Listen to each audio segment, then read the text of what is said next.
थोड़ा सा स्ट्रक्चर तोड़ रहा हूं गुरुजी इंटरव्यू का। अवध ओझा चुनाव कब लड़ेंगे?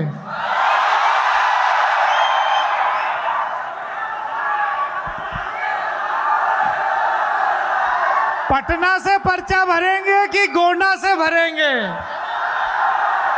पटना से बताइए साहब। भैया हम तो किशनगंज से लड़ेंगे, किशनगंज से चुनाव लड़ेंगे।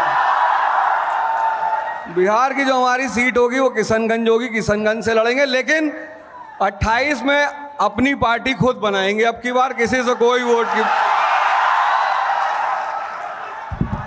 एक तो ये इतनी पुण्य गर्भा रत्न सलिला भूमि है, यहां आते ही सबको पार्टी बनाने का मन कर जाता है। एक नेता आई, उनके चुनाव निशान में घोड़े पे पंख लगे हुए थे। दूसरे आए जो जन स्वराज निकाल रहे हैं, और अब तीसरा अवध ओझा जी ने भी कह दिया है कि 2028 में पार्टी बनाएंगे। ये बताइए 2024 में किसी पार्टी से टिकट मांग रहे थे आप? एकदम मांग रहे थे, भाजपा से टिकट मांग रहे थे, प्रयागराज से, और कांग्रेस से टिकट मांग रहे थे अमेठी से। दोनों से मांग रहे थे, मतलब प्रयागराज से भी मांग रहे थे और अमेठी से भी मांग रहे थे। लेकिन मजेदार बात यह है कि टिकट मुझे एक पार्टी ने ऑफर किया, बहन जी ने ऑफर किया था। मतलब उनका हमेशा सहृदय धन्यवाद। उन्होंने कहा आप फूलपुर से चाहें तो आप वहां से लड़ सकते हैं। बसपा ने आपको फूलपुर से टिकट देने का बात कही थी, कर दिया था। तो जब आप प्रयागराज से भाजपा से टिकट मांग रहे थे तो कुछ भाजपा के बड़े नेताओं से मुलाकात भी हुई होगी? उस पर चर्चा नहीं करेंगे, नहीं तो बात बहुत बिगड़ जाएगी। और कांग्रेस में किससे मांग रहे थे टिकट? कांग्रेस में मेरी सुप्रिया जी से बात हुई थी, सुप्रिया सिर ने, लेकिन उनसे टिकट की बात नहीं हुई थी। उनसे सिर्फ मीटिंग की बात हुई थी कि आगे हम कैसे इस बात को आगे बढ़ा सकते हैं। टिकट अच्छा, ये बताइए कि पॉलिटिकल स्पेक्ट्रम में बीजेपी और कांग्रेस दो ध्रुवों की तरह हैं। आप भाजपा से भी टिकट मांग रहे थे, कांग्रेस से भी टिकट, ये कैसे? मेरी स्थिति जो थी, मेरी स्थिति महाभारत में कृष्ण जैसी थी कि जो अपने पाले में बुला लेगा। मेरा ये था कि जो अपने पाले में बुला लेगा मैं उसकी तरफ से लड़ूंगा। और फिर उस पार्टी की आइडियोलॉजी को जस्टिफाई भी करना पड़ता। आइडियोलॉजी, एक मूवी आई थी साहब बीबी और गैंगस्टर, बड़ी प्यारी मूवी थी वो, जिमी शेरगिल की शायद मूवी थी। तो उसमें वो पूछती है कि वेजिटेरियन या नॉन वेजिटेरियन, तो कहता मौकाटेरियन। आज के इस अवसरवादी युग में जहां नेता 1 घंटे में पार्टी बदल रहा है, यह श्री राम का युग नहीं है, यह भगवान कृष्ण का युग है।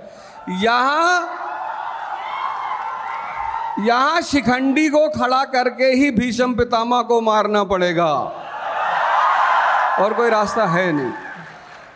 तो मेरे लिए बस ऐसा ही था कि, लेकिन अब ये नौजवान सब कह रहा है कि पटना से पर्चा भरिए, आप यूपी का पॉलिटिक्स करने का सोच रहे हैं। जितना ही लोग चिल्ला रहे हैं, अगर 10 मिनट और चिल्ला दिए तो हमें लगता है इजराइल और ईरान का युद्ध रुक जाएगा। वो लोग सोचेंगे कि इतनी ऊर्जा बह रही है कि अगर ऐसा 1 घंटा और चला तो 1 घंटे के बाद ब्रेकिंग न्यूज आएगी कि इजराइल ने युद्ध विराम की घोषणा की, क्योंकि सैनिकों में बड़ा मानसिक तनाव हो रहा था कि पूरब की तरफ से बिहार के आसपास से कहीं आवाज आ रही है। तो इतनी उत्तेजना जहां होगी, और मैं तो खैर। अच्छा, अब एक गुरुजी और सवाल बताइए, बेहतर नेता कौन है, नरेंद्र मोदी या राहुल गांधी?